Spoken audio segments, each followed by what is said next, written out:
Hello friends, कसे आहात सगळे? अपेक्षा करते सगळे मजेत असतील. काही परीक्षेचा अभ्यास करत असतील, काहींच्या परीक्षा बाकी असतील, काहींच्या झाल्या असतील. 9वीच्या मुलांच्या परीक्षा नक्की झाल्या असतील, त्यांची मजा आहे, आता सुट्ट्या असतील. चला तर मग आज बाकीच्या मुलांच्या परीक्षा बाकी आहे, त्यांच्यासाठी एक नवीन टॉपिक घेऊन आली मी. सर्ट्स म्हणजे करणी. तर सर्ट्स म्हणजे नक्की काय असतं? तर असं एक्सप्रेशन असतं की ज्याच्यामध्ये root, square root, cube root हे दिलेलं असतं, परंतु त्याचं सिम्प्लिफाय करताना होल नंबर किंवा रॅशनल नंबरमध्ये उत्तर येत नाही. अशा प्रकारचं हे एक्सप्रेशन असतं, एक्झाम्पल असतं. किंवा मग इररॅशनल नंबर जो आहे तो रॅडिकल फॉर्ममध्ये दाखवला जातो, तेव्हा त्याला सर्ड असं म्हणतात. मग ही सगळी झाली कठीण भाषा, पण आपल्या व्हिडिओमध्ये आपण नेहमी ते सगळं सोपं करून दाखवत असते मी तुम्हाला. तर चला आपण सोप्या भाषेमध्ये सर्ट्स म्हणजे काय ते बघू. तर सर्ट्स म्हणजे काय बघा आता मित्रांनो. तर अशा प्रकारे तुम्हाला हे चिन्ह तुम्ही बघितले असतील, स्क्वेअर रूट रिता किंवा क्यूब रूट रिता.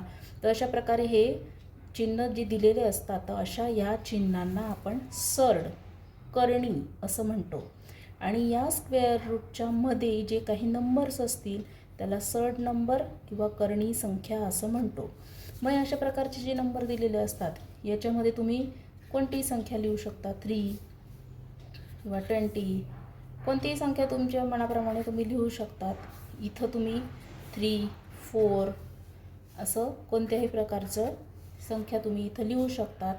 म्हणून याच्यामध्ये हे जे मग असं चिन्ह आहे तुम्हाला दिलेलं स्क्वेअर रूटचं, क्यूब रूटचं, तर याला सर्ट किंवा करणी असं म्हटलं जातं. करणी चिन्ह म्हणतात त्याला. आणि त्याच्यामध्ये जर अशा प्रकारे संख्या दिली असेल तर त्याला करणी संख्या किंवा सर्ट नंबर असं म्हटलं जातं. तर मग ही झालं बेसिक. मग आजच्या व्हिडिओमध्ये आपण बघणार आहोत याची काही रूल्स आहे. वजाबाकी, बेरीज, गुणाकार, भागाकार हे करण्यासाठी या करणी चिन्हाचा वापर करताना काही वेगवेगळे रूल्स आहे. ते हे रूल्स जे आहे ते आज आपण बघणार आहोत. कशा प्रकारे करणी चिन्हामध्ये बेरीज केली जाते, वजाबाकी केली जाते, हे सगळं आपण आज बघणार आहोत. चला तर मग बघूया वन बाय वन. मग पहिलं आहे तुमचं ॲडिशन. मग अशा प्रकारे जर तुम्हाला करणी चिन्हामध्ये, सर्ट्समध्ये जर ॲडिशन दिलेलं असेल, बेरीज दिली असेल, तर ती बेरीज कशा प्रकारे करायची त्याचा एक रूल आहे. एक एक्झाम्पल घेऊ आपण, त्याच्यावरून तुम्हाला समजेल कशा प्रकारे करायचं आहे ते. एक्झाम्पल घेतलं 4, करणी चिन्हामध्ये 3 असं आपण म्हणू शकतो. त्याच्यानंतर प्लस रूट 3, रूट पण म्हणतो आपण, करणी चिन्ह पण म्हणतो मराठीत. तर अशा प्रकारे एक्झाम्पल तुम्हाला दिलं असेल. आता याचं ॲडिशन करायचं आहे. कशा प्रकारे सिम्प्लिफाय करणार? दोघीकडे सारख्याच संख्या आहे, ॲडिशनच्या इकडं आणि इकडे दोघीकडे सारख्या संख्या आहे. जेव्हा स्क्वेअर रूटमध्ये सारख्या संख्या असतील तरच त्यांची बेरीज होत असते. जर ह्या रूटमध्ये वेगळी संख्या आणि ह्याच्यात वेगळी संख्या असेल ह्या इकडच्या करणी चिन्हामध्ये, तर त्याचं ॲडिशन होत नाही. हा महत्त्वाचा जो रूल आहे तो लक्षात ठेवा. दोघीकडे सारख्या संख्या असतील तरच त्याची बेरीज होते. आणि ज्या करणी चिन्हाच्या बाहेर कोणतीही संख्या नाही तिथे 1 असतो, हे लक्षात ठेवायचं. बाहेर संख्या दिलेली नसेल तर ती 1 असते. मग चला आपण याची ॲडिशन कशी करायची बघू. यालाच आपण सिंपल, याच्यात कसं इथे काही साईन नाही आहे म्हणून मल्टिप्लाय रूट 3 प्लस इथे संख्या नव्हती म्हणून 1 मानायचा आहे, तो मल्टिप्लाय बाय रूट 3. सिंपल भाषेत आपण हे मांडून घेतलं, हे जे दिलं होतं, म्हणजे कन्फ्युजन होत नाही कोणत्याही प्रकारचं. मग आता या बाहेरच्या ज्या संख्या आहे, करणी चिन्हाच्या बाहेरच्या ज्या संख्या आहे याची तुम्हाला बेरीज करून घ्यायची आहे. मग 4 आणि 1 किती होतो? 5. आणि हा पण रूट 3 आहे आणि हा पण रूट 3 आहे, म्हणून दोघांबद्दल फक्त आपल्याला एकच रूट 3 इथं लिहायचं आहे. आणि हे आलं तुमचं उत्तर. अतिशय सोपं आहे. बेसिक छोटे छोटे गणित घेते अगोदर समजण्यासाठी तुम्हाला. सोपं आहे एकदम. बघा, जिथं संख्या नसेल तिथे 1 घ्यायचा असतो करणी चिन्हाच्या बाहेर. दोघीकडे सारखे रूटमध्ये जर संख्या असतील तर त्याच्यापैकी एकच घ्यायचा असतो आणि बाहेरच्या संख्यांची बेरीज करायची असते. इथं संख्या नव्हती म्हणून 1 घेतला, म्हणून हा 4 आणि 1ची बेरीज केली तर हा 5 आला आहे. अशा प्रकारे हे ॲडिशन आपण करू शकतो. रूल फक्त एकच आहे, दोघीकडे संख्या सारख्या पाहिजे तरच त्याची बेरीज होते. त्याच्यानंतर अजून एक एक्झाम्पल बघू. दुसरं एक्झाम्पल आहे √5 + 7 √5 = किती येतं विचारलं. सेम या पद्धतीने सोडवायचं आपण. बघा काय दिलेलं आहे तुम्हाला, 5 दिला आहे. 5च्या आधी आहे का एखादी संख्या? नाही, म्हणून 1 घ्यायचा, मल्टिप्लाय बाय √5, त्याच्यानंतर प्लस हा 7 मल्टिप्लाय बाय हा √5 आहे. कसं सॉल्व करणार मग बघा, हा 1 आणि हा 7 याचं ॲडिशन करून घ्यायचं, 8 आलं ते, आणि त्याच्यानंतर दोघीकडे सारखी संख्या आहे म्हणून दोघं मिळून किंवा दोघांपैकी एकच घ्यायची. हे झालं याचं आन्सर. अतिशय सोपं आहे. गणित बघितल्यावर तुम्हाला खूप कठीण वाटतं की हे आता कसं सोडवायचं, बेरीज पण आहे त्याच्यात, गुणाकार पण आहे, पण अतिशय सोपं आहे. बेरीज असेल तर अशा प्रकारे तुम्ही ते सॉल्व करू शकतात. हे झालं तुमचं ॲडिशनचं. मग आता पुढे बघणार आहोत सबट्रॅक्शनचं. सबट्रॅक्शन कशा प्रकारे करायचं, आता सबट्रॅक्शनचं एखादं उदाहरण बघू आपण. एक्झाम्पल घेतलं, काय येतं आता बघू. एक्झाम्पल आहे 4√3 त्याच्यानंतर -√3. सेम बेरीजेमध्ये आपण जे केलं होतं तोच रूल इथं फॉलो करायचा आहे आपल्याला. 4 मल्टिप्लाय बाय √3 मायनस √3च्या बाहेर संख्या नाही म्हणून 1 घेतला, मल्टिप्लाय बाय √3. मग ह्या 4 आणि 1 याचं वजाबाकी करायची. 4तनं 1 गेला तर किती उरतो तुमचा 3, आणि हे दोघीकडे सारखी संख्या आहे म्हणून मिळून एकच घ्यायचा. हे आलं तुमचं उत्तर. अशा प्रकारे बेरीज आणि वजाबाकी सारख्याच तुम्हाला पद्धतीने करता येते. एक थोडंसं याच्यात तुम्हाला कठीण उदाहरण घेऊन दाखवते बघा. सोपं आहे ते पण. जर तुम्ही प्रॅक्टिस केली व्यवस्थित तर तुम्हाला तेही सोपं जाईल.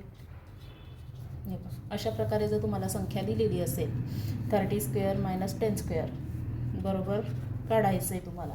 कसं काढणार, एक रूल आपल्याला मॅथ्समध्ये माहिती आहे फ्रेंड्स. बघा, a² - b² असेल तर तुम्हाला रूल माहिती आहे. काय असतो रूल, तर a + b आणि a - b हा रूल माहिती तुम्हाला. त्याच पद्धतीने मग आपण हे एक्झाम्पल सोडवायचं. मग आता इथं a² म्हणजे काय 30² आणि b² म्हणजे काय 10². तर मग सॉल्व करताना कसं करायचं, ह्या रूलप्रमाणे इथं आपल्याला कर्णी चिन्ह दिलं आहे म्हणून सगळ्यात अगोदर कर्णी चिन्ह काढायचं. याला विसरायचं नाही. कर्णी चिन्ह दिलं नाही तर मार्क्स मिळणार नाही तुम्हाला, अर्थ बदलून जातो त्याचा. त्याच्यामुळे कर्णी चिन्ह काढायचं आधी. मग सेम याच्याने करायचं, a + b. a म्हणजे 30 आहे, एका कंसात 30, b म्हणजे 10 आहे, प्लस आहे म्हणून इथे ॲडिशनचं साईन. दुसऱ्यात वजाबाकी करायची a आणि bची. a 30 आहे वजा b तुमचा 10 आहे. अशा प्रकारे हे मांडून घ्यायचं इथे. मग मग कसं सोडवणार, पहिला कंस सॉल्व करायचा, कर्णी चिन्ह द्यायला विसरायचं नाही. 30 + 10 किती होतं तुमचा 40. मध्ये साईन नाही आहे म्हणून मल्टिप्लिकेशन असतं, गुणाकार, आणि 30 बंद 10 गेले तर तुमचे किती राहिले 20. हे अशा प्रकारे सोडवू शकतात तुम्ही. त्याच्यानंतर मग 40 गुणिले आता 20 करायचे तुम्हाला. किती होता 4 दूने 8 आणि डबल डिरो त्याचा 800 हे येतं. मग आता हे 8चं तुम्हाला अजून सिम्प्लिफाय करता येईल. कशा प्रकारे करणार बघा, 800 म्हणजेच काय आहे 100 मल्टिप्लाय बाय 8. हे काढू शकतात ना तुम्ही. तुम्हाला जर छोटं उत्तर पाहिजे असेल, सिम्प्लिफाय करायचं असेल तर अशा प्रकारे करू शकतात. कारण की 100 हा कशाचा तरी वर्ग आहे. आपल्याला वर्गमूळ काढलं की लहान संख्या मिळेल, म्हणून अशी संख्या बघायची इथं की जी कोणाचा तरी वर्ग असेल. मग आता 100 कोणाचा वर्ग आहे, तर 100 हा तुमचा 10चा वर्ग आहे. म्हणून मग स्क्वेअर रूट जो आहे तो ती संख्या बाहेर निघेल आणि तुमच्या करणी चिन्हामध्ये तुमचा 8 जो आहे तो जसाच्या तसा राहील. हे आलं त्याचं उत्तर. प्रॅक्टिस कराल तुम्ही तर बरोबर तुम्हाला सॉल्व करता येईल. हे या फॉर्म्युल्याने इथे सोडवलेलं आहे. ए बीच्या जागेवर संख्या घेतली आहे. सेम फॉर्म्युला वापरून ॲडिशन केलं तर 40 आले, सबट्रॅक्शन केलं तर इथं 20 आले, त्याचा गुणाकार केला तर 800 आले. मग 800ची आपल्याला अशी फोड करायची आहे की त्याच्यातली एक जी संख्या असेल ती कशाचा तरी स्क्वेअर असेल. म्हणून मग आपण त्याची फोड केली की 100 गुणिले 8 केला. 100 हा 10चा वर्ग आहे म्हणून त्याचा 100चा स्क्वेअर रूट इथं 10 लिहून घेतला. 8 कशाचाच नाही म्हणून त्याला स्क्वेअर रूटमध्ये करणी चिन्हात 8 जसाच्या तसा तिथे राहू दिलेला आहे. हे अशा प्रकारे सबट्रॅक्शन एक्झाम्पल आपण सोडवू शकतो. मग त्याच्यानंतर आहे तुमचं मल्टिप्लिकेशन. मल्टिप्लिकेशनचं एक्झाम्पल घेऊ. नीट लक्ष देऊन व्हिडिओ शेवटपर्यंत बघा, तुम्हाला समजेल. अतिशय सोप्या भाषेमध्ये सांगते तुम्हाला. मल्टिप्लिकेशनचं एक्झाम्पल आता वेगळं राहिलं. ॲडिशन आणि सबट्रॅक्शन सारखे होते, मल्टिप्लिकेशन आता थोडंसं वेगळं राहील. मग आता मल्टिप्लिकेशन कसं राहील बघा. 4√3. मी मुद्दामून एक्झाम्पलमध्ये 4-3 घेते म्हणजे तुम्हाला ते त्याचं वर्गमूळ किंवा गुणाकार करायला सोपं जाईल म्हणून छोट्या संख्या घेते. मग 4√3 मल्टिप्लाय बाय √3 आला. सिंपल भाषेमध्ये आपण परत हे याच्यात करून घ्यायची मांडणी. या ज्या स्टेप्स असतात ना, या स्टेपला खूप महत्त्व आहे. प्रत्येक स्टेपला हाफ मार्क तरी असतो.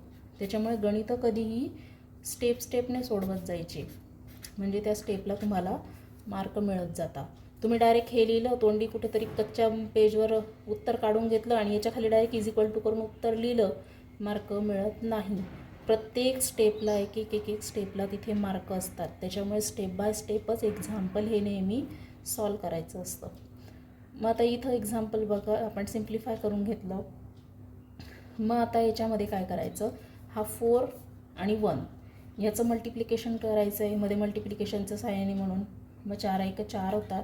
आता इथंही √3 आहे, इथंही √3 आहे म्हणून काय करायचं, गुणिले रूटमध्ये दोघं 3 जे आहे ते लिहून घ्यायचे.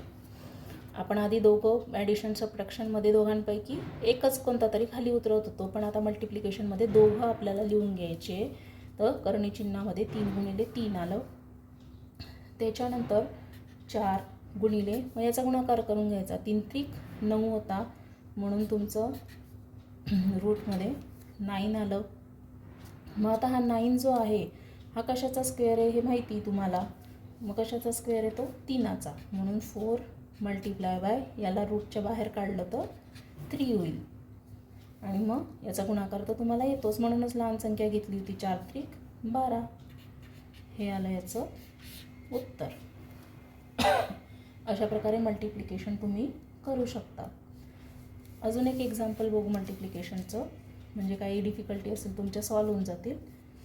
एक एक्झाम्पल 7√5 मल्टिप्लाय बाय 4√2. आता हे सिम्प्लिफाय करायचं. काय करणार तुम्ही इथे बघा, सोप्या भाषेत आधी लिहायचं.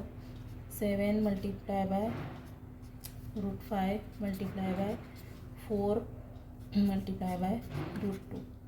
मग इथं आता 7 आणि 4 याचं आधी मल्टिप्लिकेशन करून घ्यायचं. 7 × किती होतात तुमचे 28 होतात. आणि या पुढे स्क्वेअर रूटमध्ये हा 5 आणि 2 दोघंही इथे तुम्ही लिहून घ्यायचे अशा प्रकारे. आणि नंतर मग परत हा 28 आणि मग यांचा गुणाकार केला. 5 × 2 = 10. मग आता इथं 10 काही कोणाचा वर्ग नाही आहे म्हणून मग तुमचं फायनल आन्सर हेच राहील.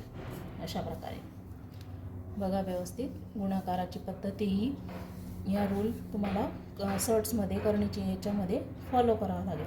एक्झाम्पल सोडवतानाही असं स्टेप बाय स्टेप व्यवस्थित सोडवा. =च्या खाली = व्यवस्थित एकाखाली एक येऊ द्या. दिसायला खूप छान दिसतात मग हे, त्याच्यामुळे मार्कही छान मिळतात. मग त्याच्यानंतर आहे तुमच्या पुढे मल्टिप्लिकेशन.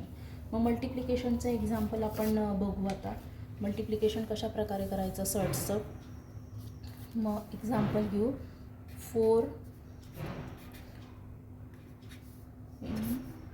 खाली घेऊ √3. हे एक एक्झाम्पल घेऊ. मग आता हे कशा प्रकारे करायचं बघा. सॉल्व करताना काय करणार, इथं आता बाहेर ह्या √3च्या बाहेर काही संख्या नाही म्हणजे काय येईल 1 येईल. मग हा 4 √3 आणि खाली काहीच नव्हतं म्हणून 1 लिहिला. अशा प्रकारे करू शकतो ना आपण, 1 लिहू शकतो इथे.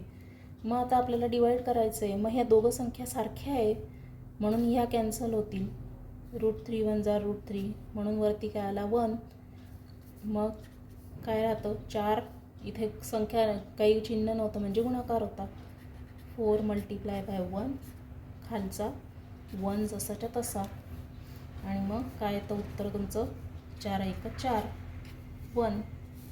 या खालचा 1 नाही लिहिला तरी चालेल म्हणून तुमचा आन्सर काय येईल फक्त 4. अशा प्रकारे भागाकाराचं एक्झाम्पल तुम्ही इथे सोडवू शकतात. अजून एक एक्झाम्पल बघू. समजा आता घेतलं आपण 5 √10 आणि इकडे घेऊ 5 √5. मग आता कशा प्रकारे सोडवणार बघा. इथे हा 5 × 1 = 5. मी आता डायरेक्ट सोडून दाखवते हां तुम्हाला. एक एक स्टेप मी नाही लिहित, तुम्ही परीक्षेमध्ये लिहायची पण. मग इथे 5 × 1 = 5, 5 × 1 = 5. त्याच्यानंतर हा 5 × 1 = 5 आणि इथे 5 × 2 = 10.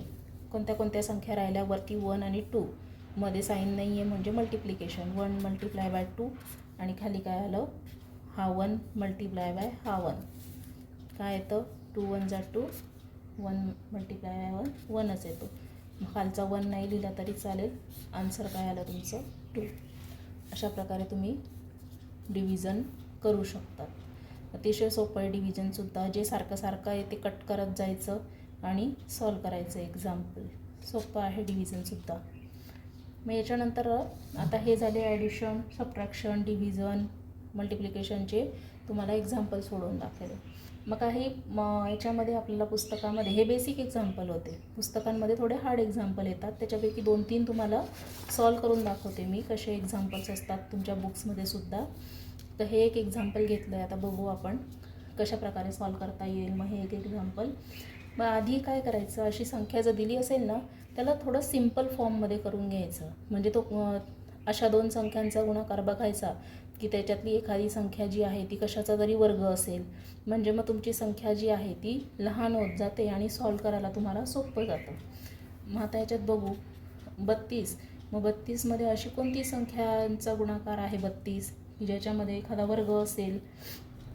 मग 16 × 32 असतात म्हणून मग आपण इथे काय घेणार वरती 16 × 2 हे की नाही. सिम्पल फॉर्ममध्ये आपण हे लिहू शकतो 32. 16 × 2 लिहिले तरी चालतील. प्लस त्याच्यानंतर हा 8 आहे.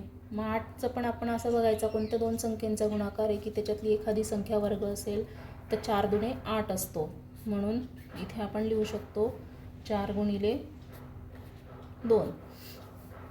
हे जे आहेत याचं सिम्पल फॉर्ममध्ये करून घेतलेलं आहे हे. आणि त्याच्यानंतर खालचा जो 2 आहे त्याला आपण काहीच नाही करू शकत, त्याच्यामुळे तो जसाच्या तसा लिहून घेतला. मग अजून कसं करता येईल आपल्याला. आता 16. मग हा 16 जो आहे तो कशाचा वर्ग आहे 4चा वर्ग आहे. मग 16. मग हा जो 4 आहे हा स्क्वेअर रूटच्या बाहेर आला आणि हा उरलेला 2 जो आहे हा स्क्वेअर रूटमध्ये राहिला. हा 16 जो होता 4चा वर्ग आहे म्हणून 4 लिहिला म्हणून तो स्क्वेअर रूटच्या बाहेर आला. मग हा कट झाल्यावर काय राहिला फक्त 2 राहिला. मग 2 आपण इथे लिहिला. त्याच्यानंतर ॲडिशन. मग आता इथे 4 दिला आहे. 4 कशाचा वर्ग आहे तर 2चा म्हणून स्क्वेअर रूटच्या बाहेर 2 आला. काय राहिलं करणी चिन्हामध्ये फक्त 2 राहिलं आणि डिवायडेड बाय तुमचं काय आलं 2. मग आता कशा प्रकारे अजून बघा. मग आता ॲडिशनचा रूल माहिती आहे आपल्याला काय. इथं वरती ॲडिशन आलं ना. आता मग ॲडिशनमध्ये काय बघितलं होतं आपण, या 2 संख्यांची बेरीज करायची आणि हे 2 सारखे करणी चिन्हातल्या ज्या संख्या असतील त्या दोघांपैकी एकच लिहायचा कोणता पण. म्हणून मग या 4 आणि 2ची बेरीज केली तर किती होते 6. आणि ह्या दोघांपैकी एकच संख्या लिहायची आपल्याला, म्हणून √2 लिहिला डिवायडेड बाय √2 होताच ऑलरेडी तुमचा. मग आता डिव्हिजन पण माहिती आहे आपल्याला कसं करायचं. हे दोघं सारखे जे आहे ते कट होतील, मग आन्सर काय येईल तुमचं इथे 6. अशा प्रकारे एक्झाम्पल तुम्ही सोडवू शकतात. तुमच्या बुक्समध्ये अशा प्रकारचे एक्झाम्पल्स असतात सोडवायला प्रॅक्टिस सेटमध्ये. अतिशय सोपे आहे ते पण. फक्त इथे बघून घ्यायचं की ह्या ज्या संख्या तुम्हाला एक्झाम्पलमध्ये दिलेल्या असतात त्याला अशा प्रकारे सिम्पल फॉर्ममध्ये करून घ्यायचं की एक संख्या जी आहे त्याच्यातली ती एक कशाचा तरी वर्ग असेल, म्हणजे मग स्क्वेअर रूट काढल्यावर ती संख्या लहान होऊन जाते आणि मग आपल्याला एक्झाम्पल सोपं होतं सॉल्व करायला. अशा प्रकारे आपण हे एक्झाम्पल इथे सोडवू शकतो. मग अजून एक एक्झाम्पल बघू जे प्रॅक्टिस सेटमध्ये येतातच. मग आता याच्यामध्ये ॲडिशन पण दिलं आहे, सबट्रॅक्शन पण दिलं आहे. √50 + √80 - √8 अशा प्रकारे एक्झाम्पल दिलेलं आहे. मग आता याच्यात आपण तसंच करायचं सेम. आता √50 घ्यायचा अगोदर. मग √50च्या 2 संख्या अशा घ्यायच्या ज्या 2 संख्यांचा गुणाकार 50 येईल आणि त्याच्यातली एक संख्या जी आहे ती कशाचा तरी स्क्वेअर असेल. मग अशी संख्या कोणती आहे तर 25. मग करणी चिन्हामध्ये 25 × 2.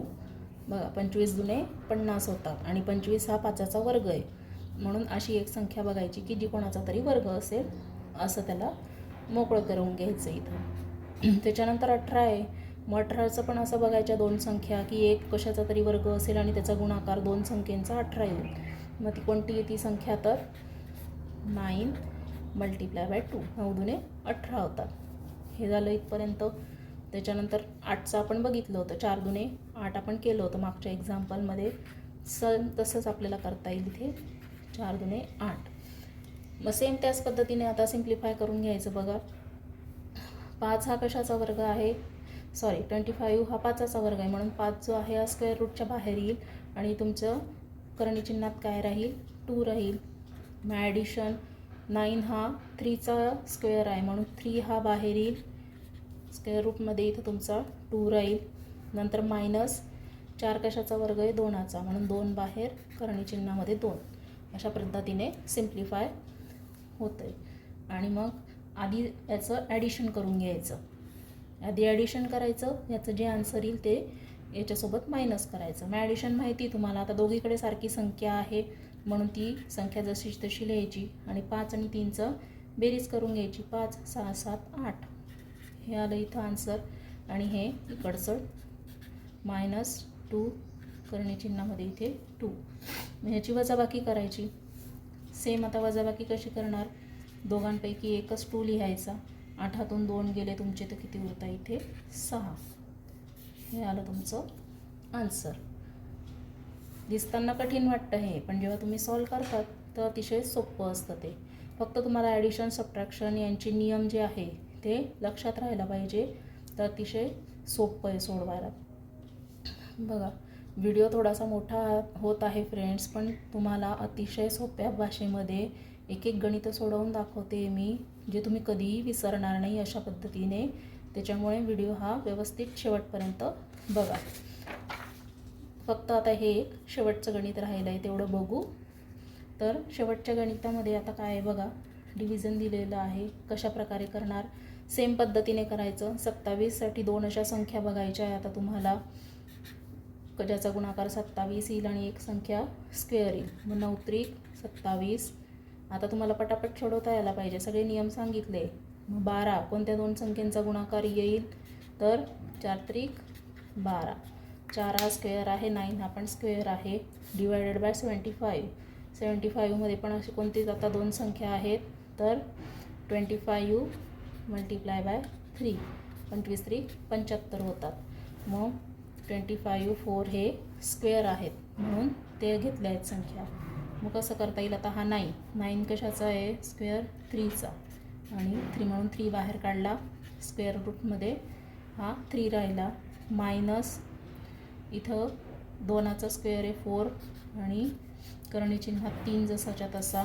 खाली तुमचा 25 हा 5चा आहे म्हणून 5 बाहेर आणि करणी चिन्हात 3 जसाच्या तसा.